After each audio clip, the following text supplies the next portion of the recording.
Sesungguhnya amal apabila ikhlas namun tidak benar, maka amal tersebut tidak akan diterima.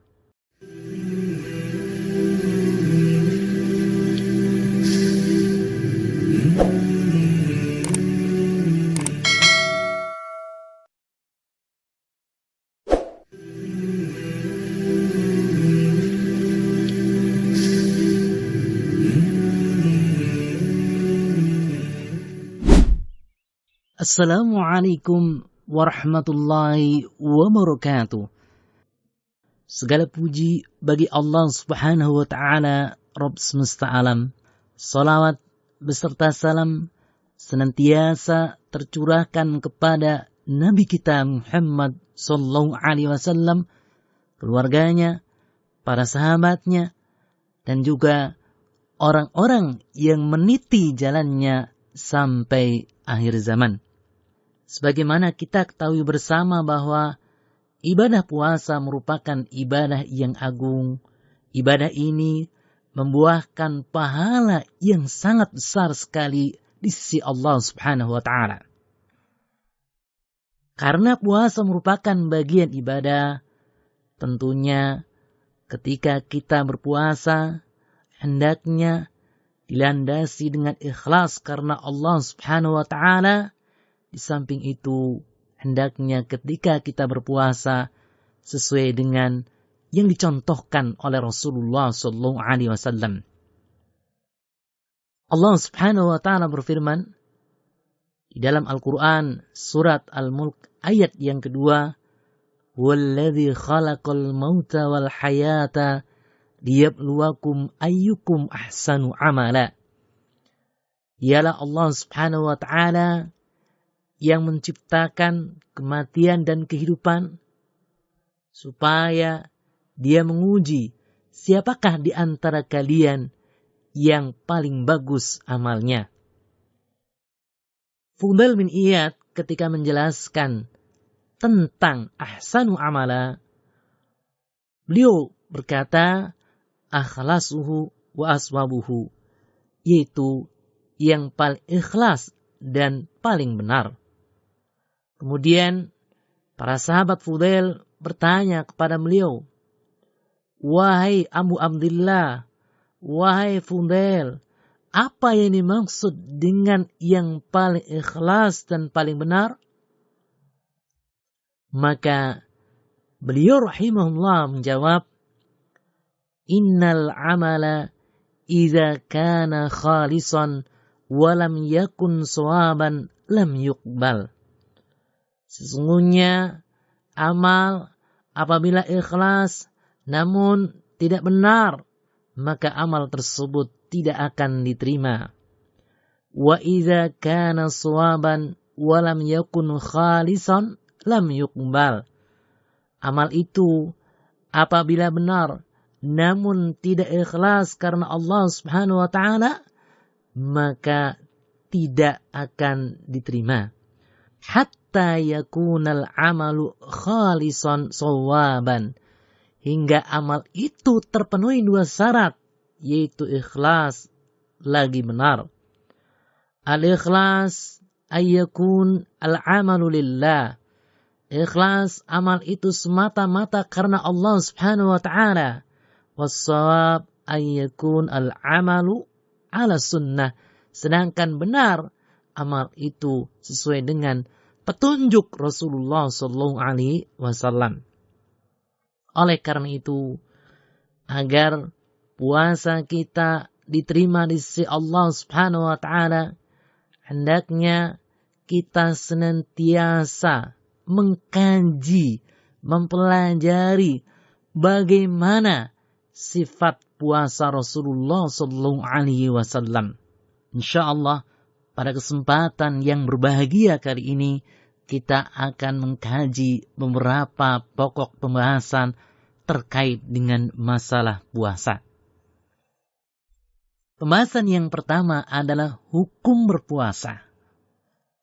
Kita sebagai kaum muslimin tentu sudah mengetahui bahwasannya hukum puasa Ramadan adalah wajib.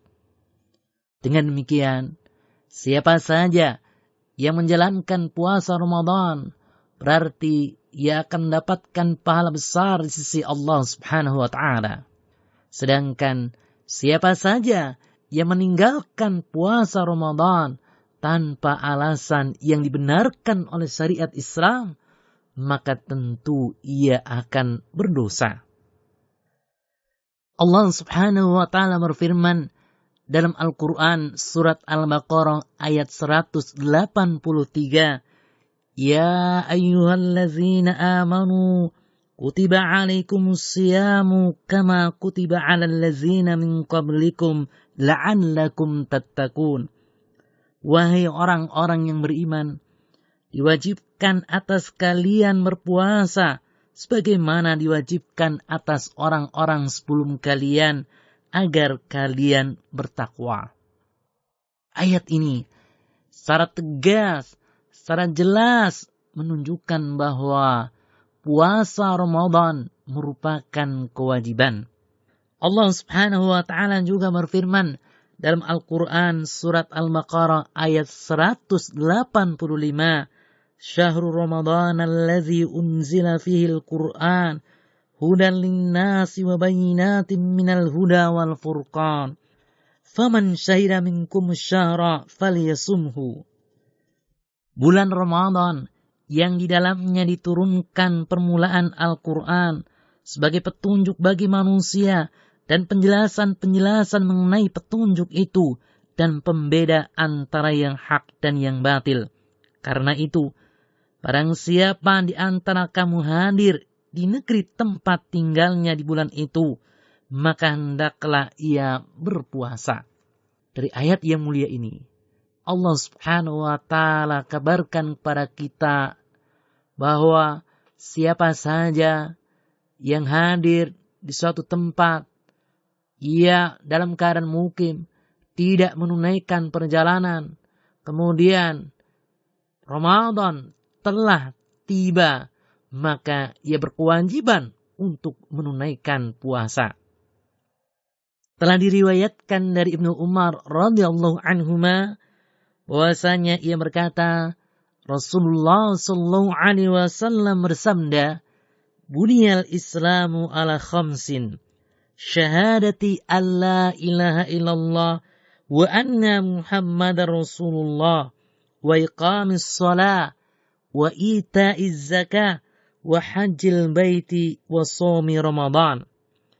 Islam didirikan di atas 5 dasar, yaitu bersaksi bahwasannya tidak ada yang berhak diibadahi dengan benar kecuali Allah dan Muhammad adalah utusan Allah, mendirikan salat, mengeluarkan zakat, berhaji ke Baitullah dan puasa pada bulan Ramadan. Dari sini asas Islam, dasar Islam sebagaimana yang kita ketahui bersama ada 5 hal.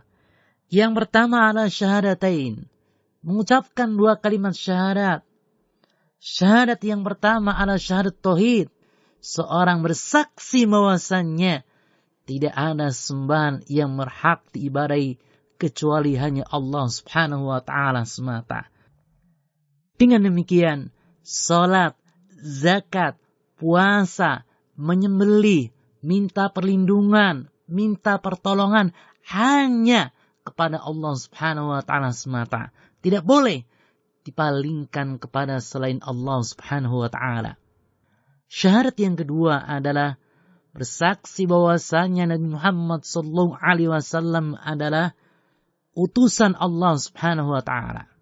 Beliau sallallahu alaihi wasallam adalah hamba di antara hamba-hamba Allah Subhanahu wa taala, sehingga beliau makan, minum, menikah dan melakukan aktivitas-aktivitas kemanusiaan.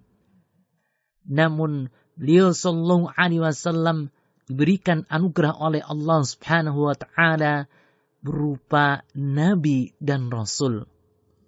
Beliau adalah nabi dan rasul yang terakhir. Dengan demikian, beliau sallallahu alaihi wasallam bukanlah ilah. Beliau sallallahu alaihi wasallam bukanlah Tuhan. Wallahu a'lam. Wassalamualaikum warahmatullahi wabarakatuh.